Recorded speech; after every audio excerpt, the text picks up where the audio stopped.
Welcome back to the Adam Schefter podcast as we enter what will be the single busiest week on the NFL offseason calendar. I know the NFL draft week is very busy, unquestionably, but there will be more moves that are made over the next 10 or so days than at any time in the NFL season. So this, you can make the argument, might just be the single busiest week in the NFL calendar, starting Monday when the negotiating tampering period opens till the start of the new league year on Wednesday, March 12th. There'll be a flurry of moves with every team in the league, players finding new homes, free agency, trades, cuts becoming official. It's going to move. It's going to shake. It's going to be crazy. And we are going to be here to talk all about it this and next week once the new league year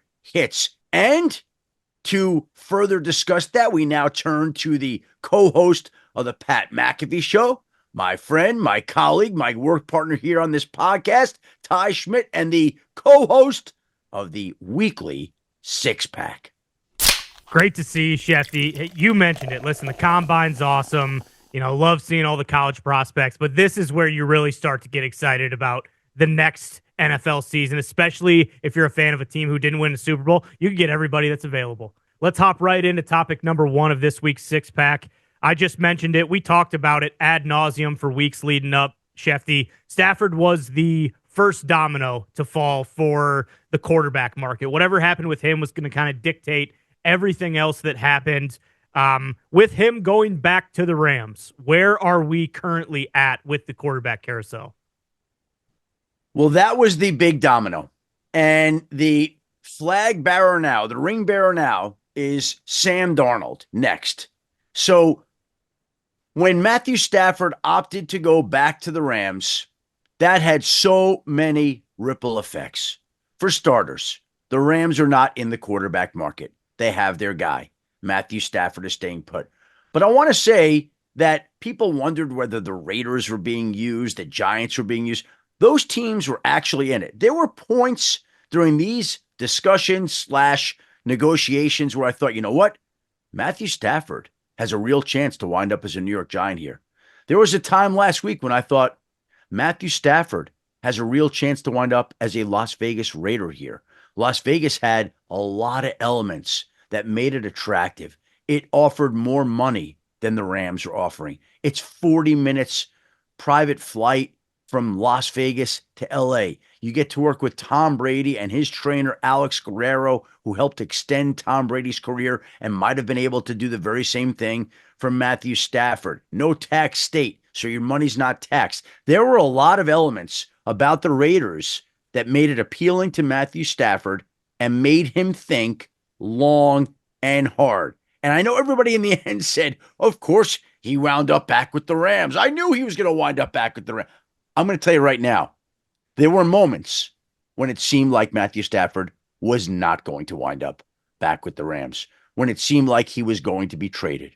But that's not what happened. In the end, common sense prevailed, but I don't believe it was as much of a foregone conclusion as a lot of people thought it would be. It almost happened. It nearly happened, but it didn't in the end, and now he stays.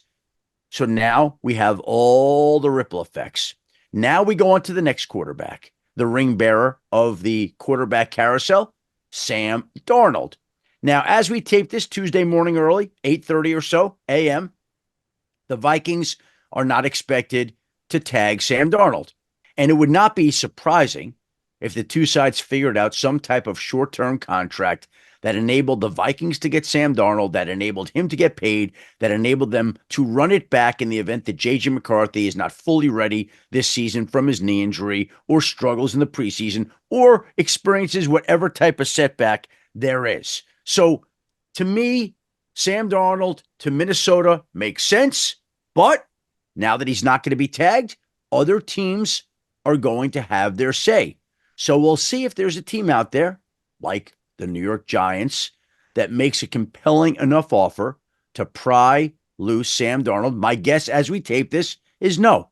My guess is the one that makes the most sense is Minnesota. It's not exactly what Sam Darnold would have hoped for or wanted, but it's still a pretty favorable outcome in my mind. I think the Raiders have some interest, but not a lot. I think the Giants have some interest, but not a lot. What team out there is going to give him exactly what he wanted? When he struggled down the stretch in those last couple of games, I think those were the lasting images that some teams remembered. If he had finished the season strong, I think he's looking at $35, $40 million a year from another team. I think another team like the Raiders, like the Giants, like the Titans, like whoever it is that had a quarterback question might be more compelled to throw big money at Sam Darnold. But when that big money apparently, because we never fully know, but when that big money apparently doesn't materialize to its fullest extent, he's happy in Minnesota. He's with a great coach. He's with a great team. He thrived there.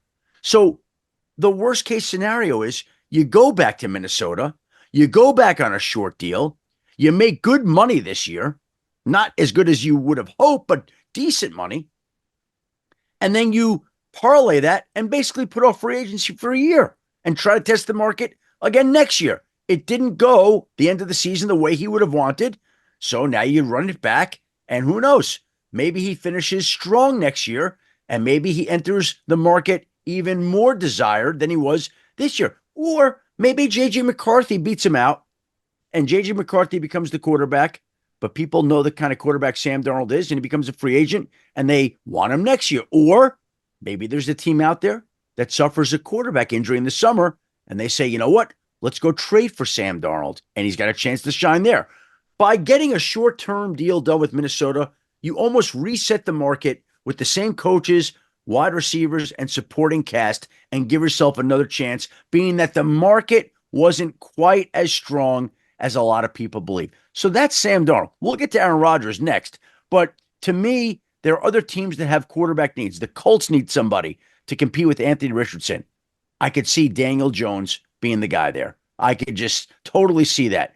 He could be a guy that's good enough to start if they need him. He could be a guy that complements Anthony Richardson's skill set, similar offense. To me, that's a logical fit, Daniel Jones and the Indianapolis Colts. The Cleveland Browns. You know a name that I'm going to watch there in Cleveland?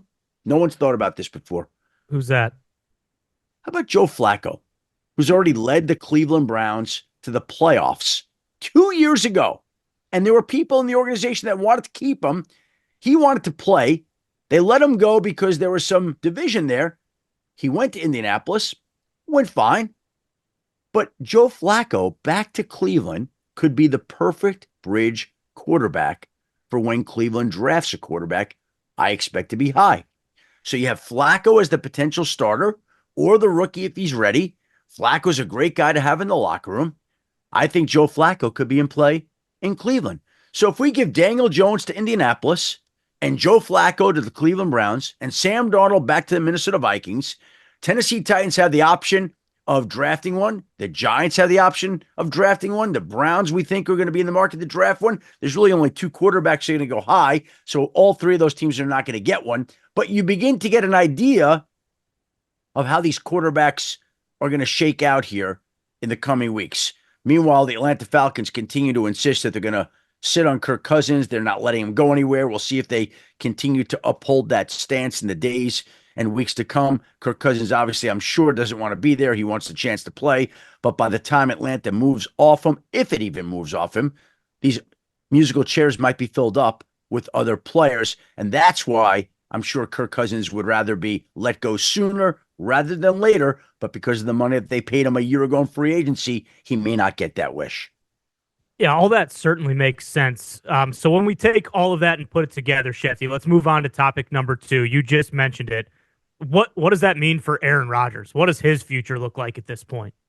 We filled up the majority of quarterback chairs there, Ty.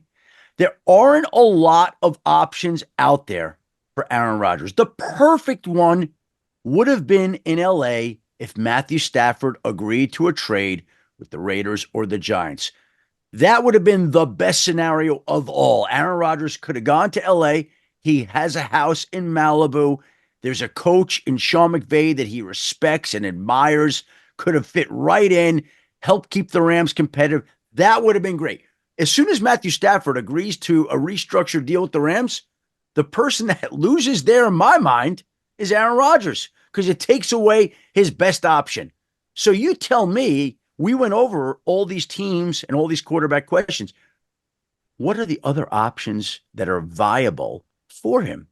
The New York Giants, maybe, but doubtfully, the Pittsburgh Steelers, and who else? Who else? His best option at this point would appear to be if the Giants are interested in him and he's interested in them, they can figure out a deal. But if not, I don't know that he's going to be able to get a deal done with Pittsburgh. I expect the Steelers to re-sign one of their own quarterbacks from last year, either Justin Fields or Russell Wilson, because they currently have no quarterbacks under contract entering the league year. And it's tough to go get other wide receivers when you don't know who's playing quarterback. So the Steelers had to get one done. So the only viable landing spot I can see right now for Aaron Rodgers, because I don't see him in Indy, I don't see him in Cleveland, I don't see him in Tennessee, is the New York Giants. And maybe Aaron Rodgers is going to say, well, that's not bad, but maybe I'm better off waiting. Maybe there's going to be a team out there this offseason that has an unexpected quarterback issue through an off-the-field problem, through an injury, through a contract. You don't know what's going to happen, but how many times have we seen this happen where all of a sudden we're in May or June or July and suddenly there's a quarterback issue on a team and we don't know how they're going to address it? That might be Aaron Rodgers' best play for the upcoming season. The Giants are the one obvious play heading into the week of free agency that makes sense.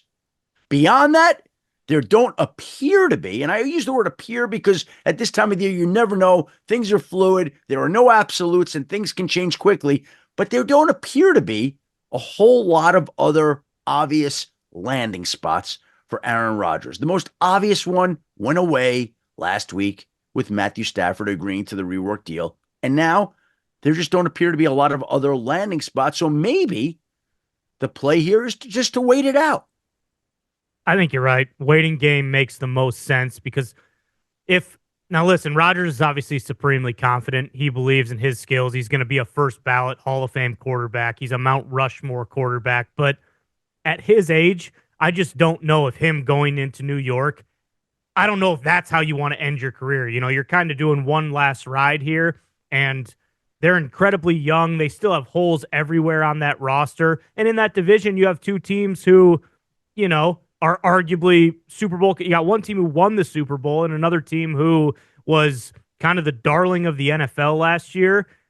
In your opinion, because a lot of people want to do this with the Brett Favre connection, is there any way that he goes to the Vikings on like a one-year deal if Darnold signs elsewhere? Could you see that happening at all? Well, it would take Sam Darnold moving on.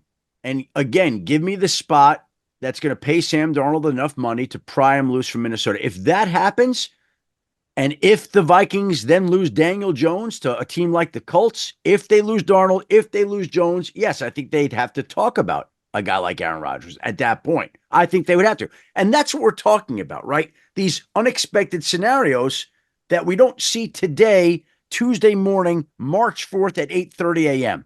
But a week from now, these things change quick. Something could materialize. So we'll see. Do I see it as an obvious landing spot? Do I think the Vikings are plotting to go sign Aaron Rodgers? No. Do I think they could wind up losing Daniel Jones and Sam Darnold potentially and then have a discussion within the organization where somehow they decide, here's an option for us? Yes. But as Mark Murphy, the Packers president, said, he's a complicated fellow. And it's a complicated situation. You don't just go out and sign Aaron Rodgers without talking through all the ramifications of what that might mean to J.J. McCarthy and him coming back and how he would react to that. So, again, it's complicated, but you have to see how this is all going to play out. For sure. And, you know, another complicated part, there's no competition if Rodgers is coming in. He's not competing for a starting quarterback. Well, that's the problem. Minnesota, right? They're counting on J.J. McCarthy being the guy. That's the plan. So if J.J. McCarthy comes back healthy and they did decide to sign Aaron Rodgers, how is that going to work out? Those conversations would need to be had before any move is made, if that even becomes an option for either side. Exactly. So it sounds like either it's going to be, signed, sealed, and delivered to the Giants, or maybe, he's waiting for the Darnold domino to fall as well. And then who knows, maybe he does wait. Maybe that is the best move for him. So we'll kind of keep our eyes on that, pay attention to it. I'm sure we'll hear more rumors and things come out of New York in terms of what the Giants' plans are in the coming weeks here. And maybe, just maybe, Aaron Rodgers could show up on the Pat McAfee show and provide a little bit more insight and information. Fingers crossed. Hopefully that is coming soon, but your guess is as good as mine on that. Let's move on to topic number 3, Schefty.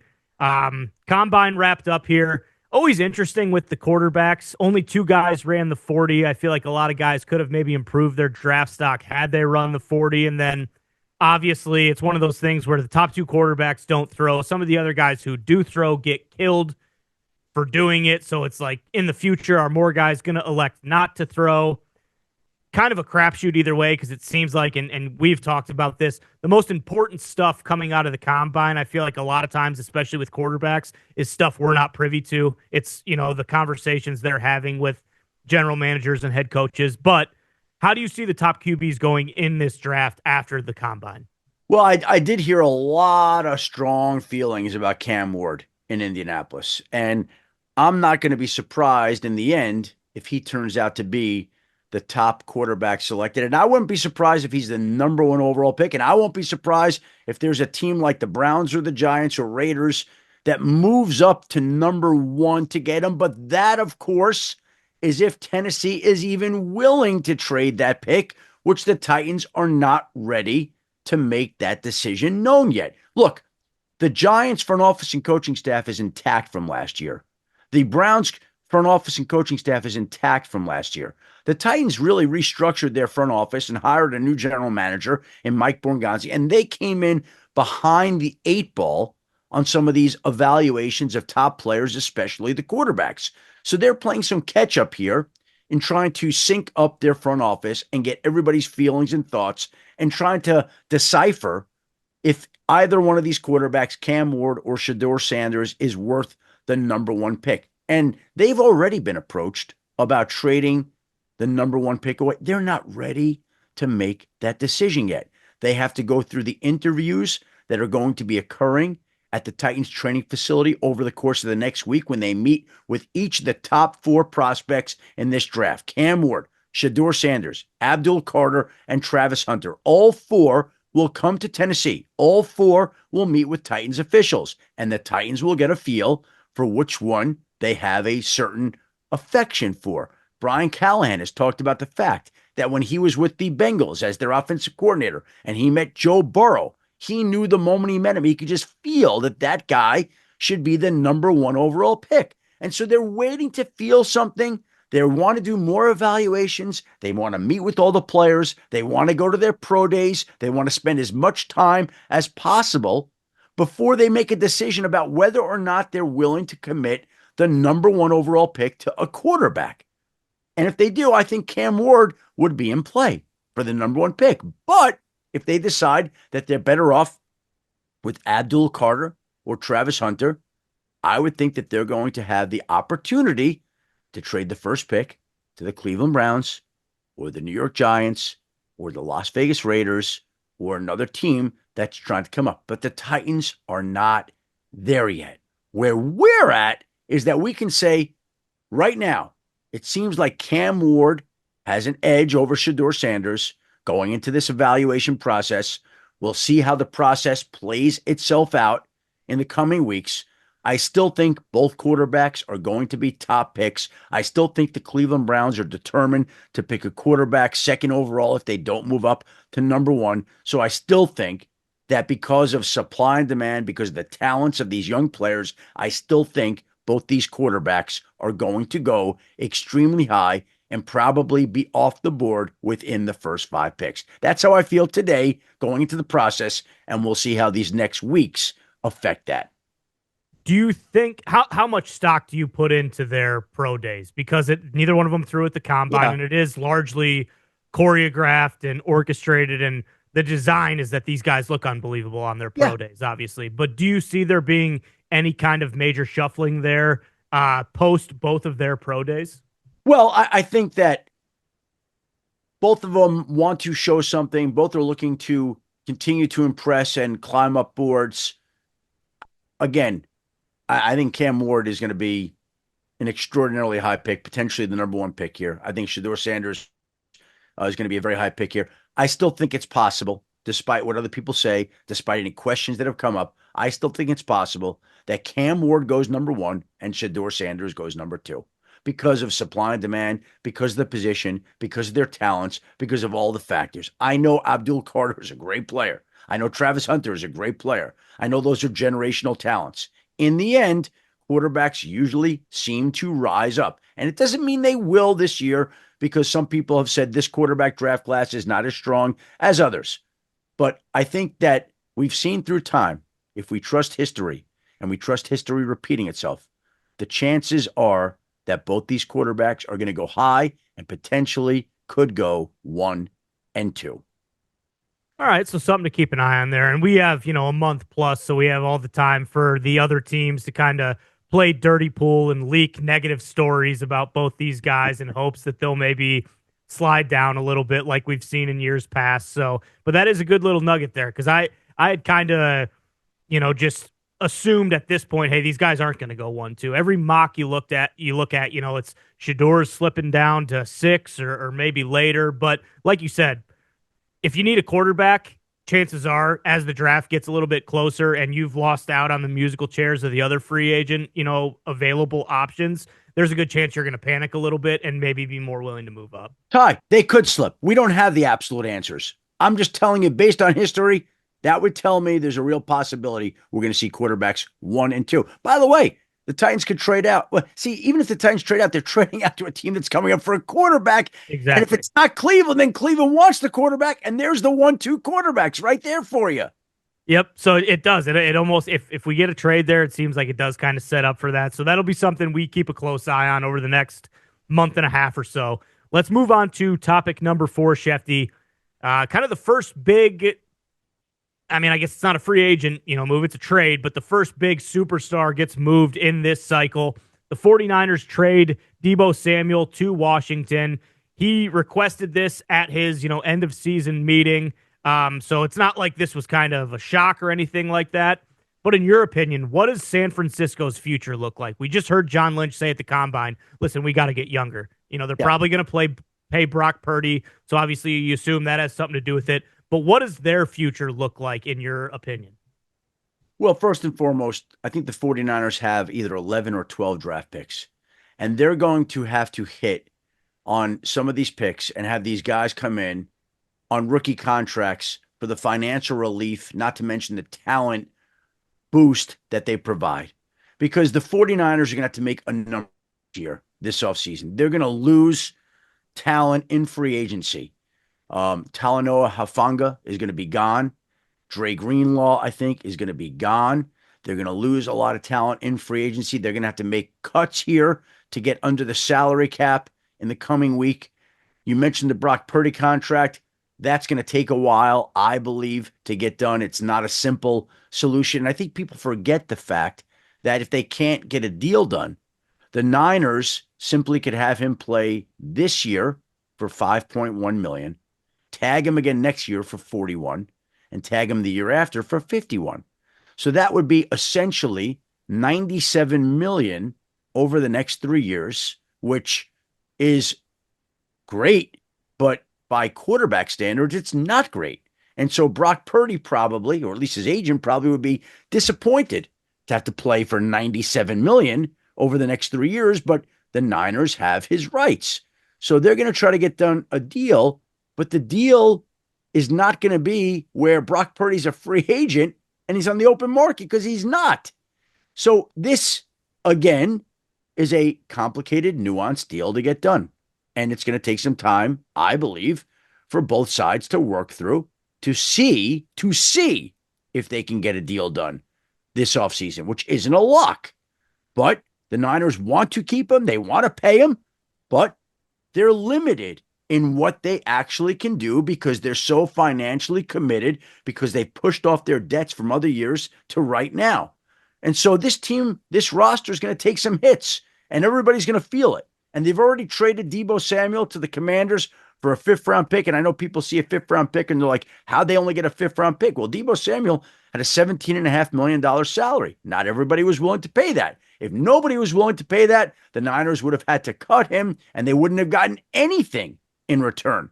So after talking to the Houston Texans and the Denver Broncos, and those teams were not overly interested, the Commanders were. The Commanders general manager, Adam Peters, worked with Deebo Samuel in San Francisco, knows him well, knows what Deebo can do for that offense, knows how he would complement Terry McLaurin, knows how he would help Jaden Daniels. And so the Commanders make the move for a 5th-round pick.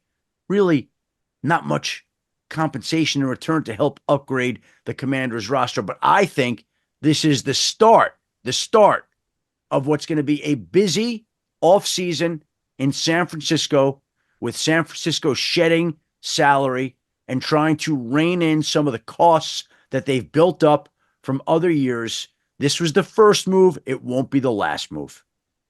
And obviously, so much of their season hinges on Christian McCaffrey's health. So if they get him back and he's healthy like he was 2 years ago, immediately, overnight, they are a much, much better team. Very quickly, Schefty, staying in the same division with the Deebo getting traded, there's been a lot of smoke about DK Metcalf getting moved to, and then a lot of people are saying, hey, that's not true. All these rumors about the Packers offering something or the Patriots checking in. Do we think Deebo getting moved, does that do anything for DK Metcalf potentially getting moved by the Seahawks, or not necessarily? Again, I want to say to you, Ty, we're taping this Tuesday morning, March 4th. My understanding is the Seahawks have not had any significant discussions, or maybe any discussions at all, about trading DK Metcalf. I was told that they're not looking to do that. Could that change in a week or two? Sure. Absolutely. Could they get an offer that we didn't foresee coming? Yes. Has there been anything discussed to this point about a DK Metcalf trade to another team like Green Bay? No, that has not come up. That has not been something that has gained any traction so far. Okay, good to know. So good to put that to bed, because that is something that I at least on my timeline, I feel like every scroll I'm seeing multiple things. Let me tell you something. We are entering the time of year right now. Consider this a public service announcement where there are things flying around. In the last week, we've had Rob Gronkowski coming back. We've had DK Metcalf traded to Green Bay. They are introduced into the social media world. They take on a life of their own. People are wondering about whether these things are going to happen. And every now and then, some of them do. But more often than not, a lot of them don't.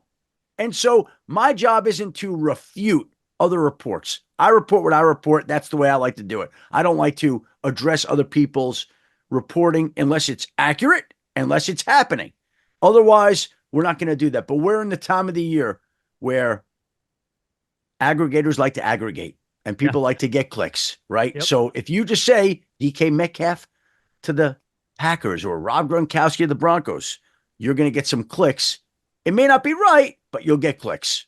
Yeah, and, hook, line, and sinker for morons like me who are Packers fans who just see that and take it as gospel, knowing that it's not, but just getting excited and being like, oh, well, there it is. It's happening. So makes sense. Thank you for clearing that up, Schefty. Let's move on to topic number 5.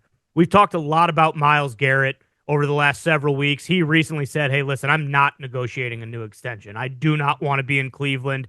Obviously, Andrew Berry and the Browns haven't really changed on their stance. They don't want to move him. But we've also talked about how the Eagles and that defensive line who wreaked havoc in the Super Bowl, they're going to lose several guys in free agency. They're not going to tag a couple of those guys. What are the chances that a team like the Eagles could trade for Myles Garrett? You know what's amazing about this? Again, we're talking about things that have gained steam and traction. Here's another one. Myles Garrett to the Eagles. Now, look, could this eventually wind up happening? Sure. Anything could happen in the NFL. Is there any traction to it now? No, there is not. It's fun to talk about. It's fun to imagine. But I want to point out some basic facts. The Philadelphia Eagles can't afford to re-sign Josh Sweat or Milton Williams. They're going to leave. They don't know if they can afford Zach Bond. They want to get a deal done. They're going to try to get a deal done. They're going to try to bring him back to Philadelphia, but we'll see when the market opens, if not before, if they can get a deal done that the Eagles want to do. They want Bond back in Philly, and we'll see if they can get it done. They, in the coming years, the draft class of 22, they're going to have to re-sign Cam Jurgens and Nolan Smith. Agree? Yes. In the draft class of 23, they're going to have to re-sign. Oh, excuse me. In the draft class of 22, they're going to have to re-sign Cam Jurgens and Jordan Davis, and they're going to want both players back. In the draft class of 23, they're going to want to re-sign Jalen Carter and Nolan Smith. And in the draft class of 24, they're going to want to re-sign Quinyon Mitchell and Cooper DeJean. How are you re-signing all these top picks and making Myles Garrett the highest paid defensive player in football? It's not realistic. It's not viable. Now, I'm on the field moments after the Eagles have won the Super Bowl, and I actually got stopped 4 or 5 times and asked, are the Eagles trading for Myles Garrett by Eagles fans? And I thought, hold on. You just won the Super Bowl. Forget about Myles Garrett. And for whatever reason, it keeps being brought up in the media. Now, again, completely dismissing or squashing it because something always could materialize and happen. But number one, Cleveland has been adamant it's not trading him. Number two, I would be floored if they traded him to the Philadelphia Eagles. And number three, I'd be floored if the Eagles could even get a deal done to give up the compensation it would require, not to mention the money that they'd have to commit to him when they have all these other financial obligations. It doesn't make a lot of sense. So we could keep talking about Myles Garrett to the Eagles, but Ty, do you really think that's happening?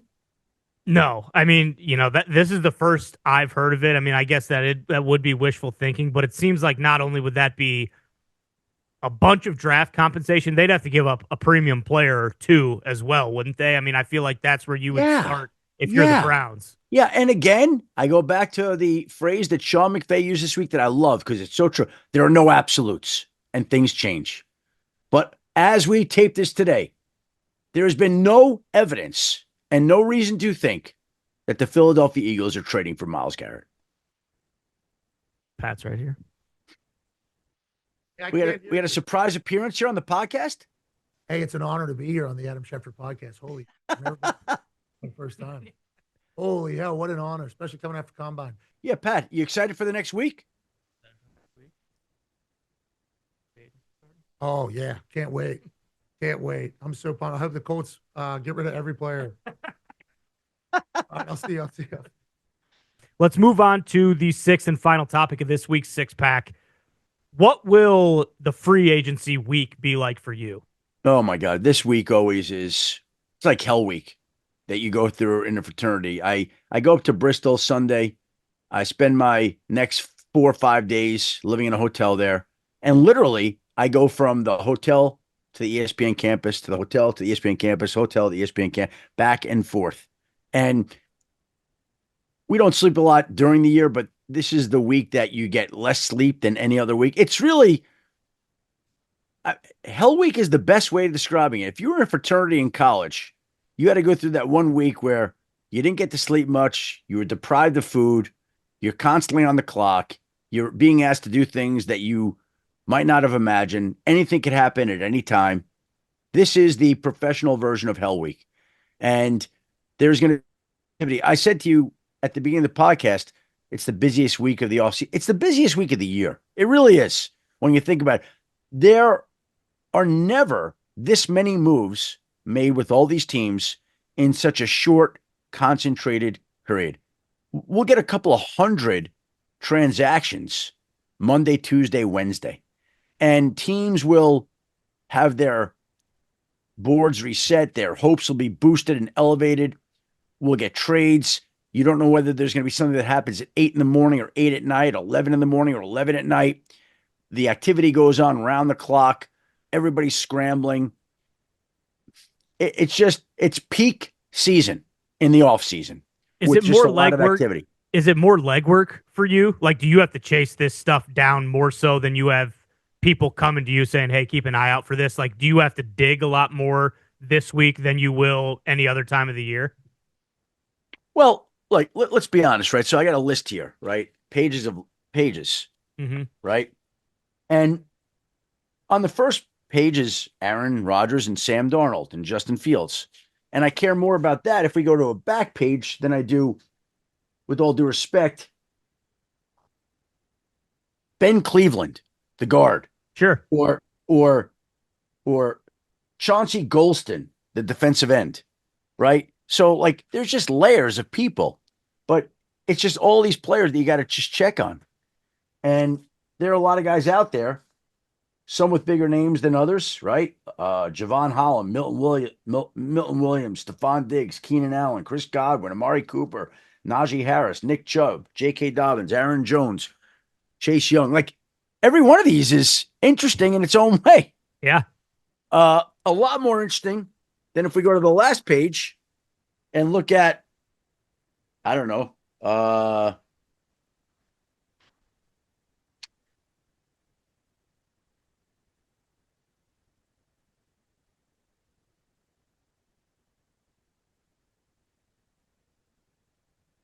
Isaiah Rodgers or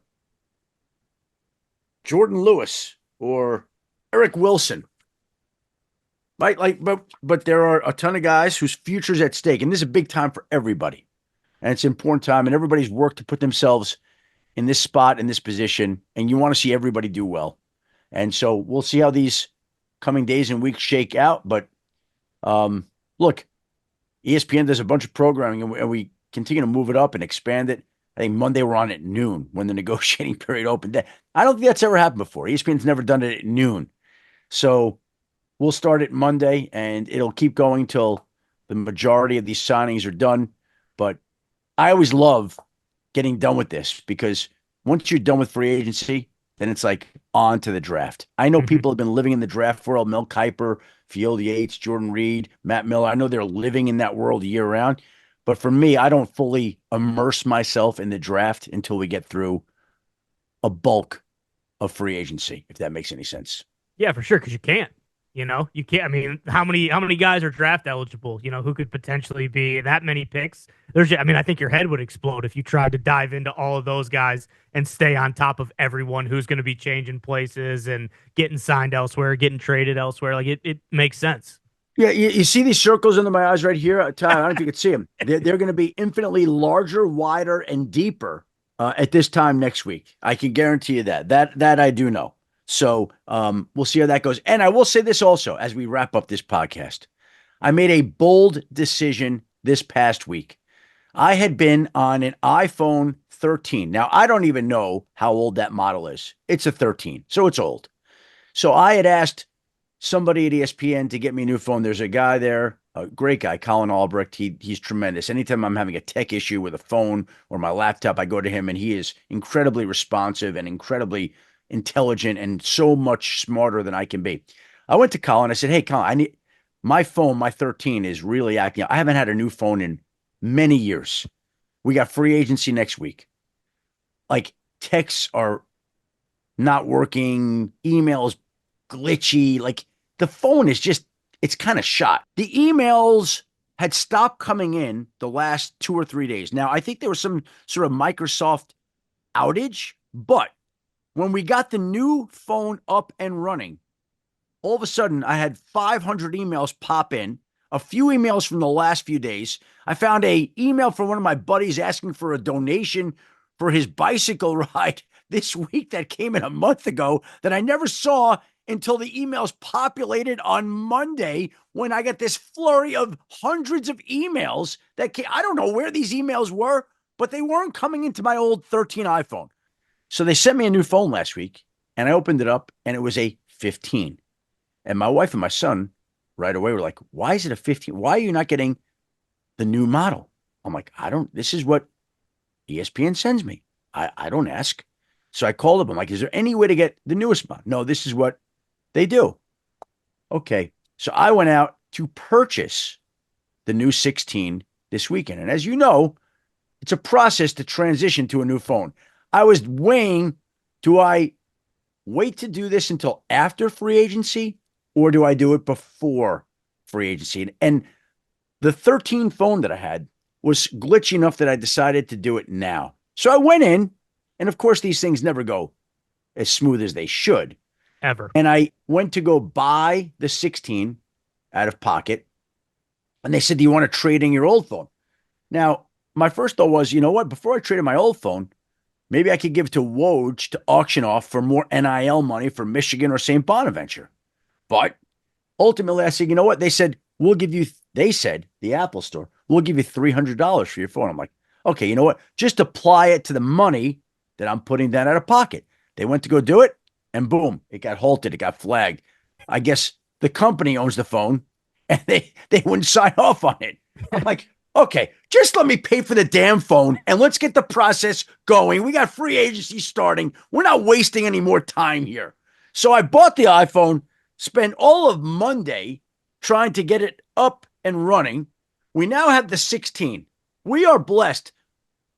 I might say this with pride. I might be the only ESPN employee with a 16. Wow. right now, because I came out of pocket for it. And the old 13 is still in my possession. And I know the company owns it, but being that I paid for my own, I may just give it to Woj to auction off. I don't know, because I know Woj is very adept at auctioning off phones. But we made the bold decision a week before free agency to get off the 13, to go to the 16, to absorb the expense, and to make the move. Bold. We'll see how it works out. We can report back in this spot next week. The new phone was worth it. I have no idea exactly how this is going to work. I know I had to buy all new chargers. Like, I had all these chargers for my 13. None of them work for the 16. So it's like you find out something every day you need to adjust and adapt to. So I'm still adjusting. I'm still adapting. And hopefully it's all in place before the negotiating period opens up on Monday. I will say that. I also want to say this while we're at it. Monday also happened to be the day. It was an emotional day, as it was. Monday was 1 year since we lost my dear friend Chris Mortensen. 1 year since his passing. And I can remember being home. It was the week after the combine. It was the first Sunday that I had been at home since Labor Day. And we had just sat down to eat brunch, my family and I got the call from my boss, Seth Markman, that we had lost Mort. And texted with his wife and son, Mickey and Alex, yesterday to let them know that I was thinking of them and love them. And we'll always think of Mort, think of him all the time, but always, obviously, on this day, I can't believe a year is gone. As Chris Berman always says, the days go slow and the years go fast. And that year went fast, even though the days went very slow during it, but it doesn't change the fact that we miss Mort, we love Mort, and we were thinking of Mort on the anniversary of his 1 year passing. So, all right. Want to thank you today, Ty, for standing in and sitting through another Adam Schefter podcast. I want to thank Dan Stanzik, Ben Smith for putting together this podcast, and you, the listener, for tuning in. We're going to be back in this spot next week. We're going to wait one extra day to tape because of all the activity on Monday and Tuesday. So we'll be back Wednesday next week, March 12th, the first day of the new league year. We'll celebrate the new league year with a new podcast. But there's going to be plenty of activity from now until then in what now will be the busiest week on the NFL calendar. Until then, enjoy the week, everybody. Be well and stay safe.